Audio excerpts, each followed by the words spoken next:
good afternoon and welcome to the Idahoan Show. Today I want to tell you a story. Once upon a time there was an engineer who was tasked with designing a pepper shaker for red pepper flakes like you find at pizza restaurants and sometimes other places. And so as he's designing this pepper shaker, he needs to know how big to make the holes in the top so that red pepper flakes can come out the holes. And at this point in time, no one had made one of these before, so there wasn't like an industry standard or anything. So he just called up the manufacturers of the pepper flakes and asked, well, how big are your pepper flakes? And they gave him the mesh size of the screens that they were using to screen their product at the end of the processing operation. And so he took that mesh size and he used it to specify the hole size. Well, there's a problem with that because if you take a square object that's 1 inch on a side, it's not going to fit through a 1 inch diameter hole. Now, these obviously are a lot smaller than 1 inch. They're probably more like 3/16, but the same principle applies.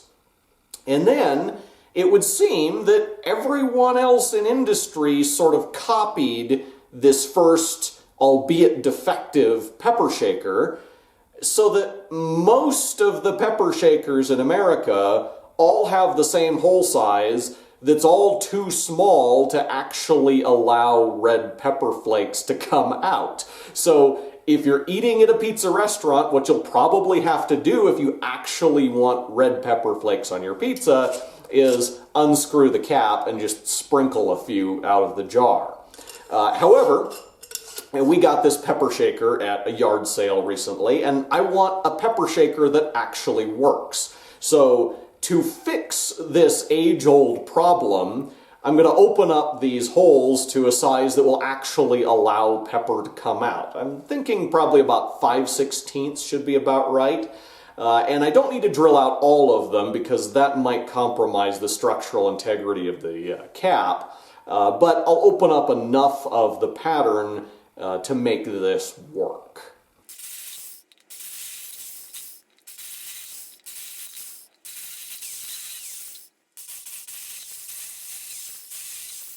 Okay, I think that ought to work a whole lot better. So I better take this inside and wash it out now. Pepper flakes on your food are great, metal flakes maybe not so much.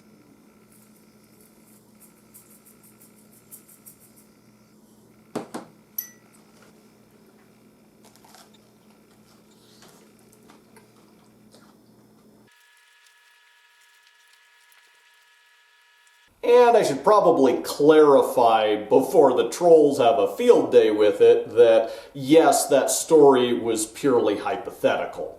I figure there's got to be some explanation for why the holes in red pepper shakers are always too small, and as an engineer, that explanation seemed sadly plausible to me. But anyway, until next time, thanks for watching the Idahoan Show.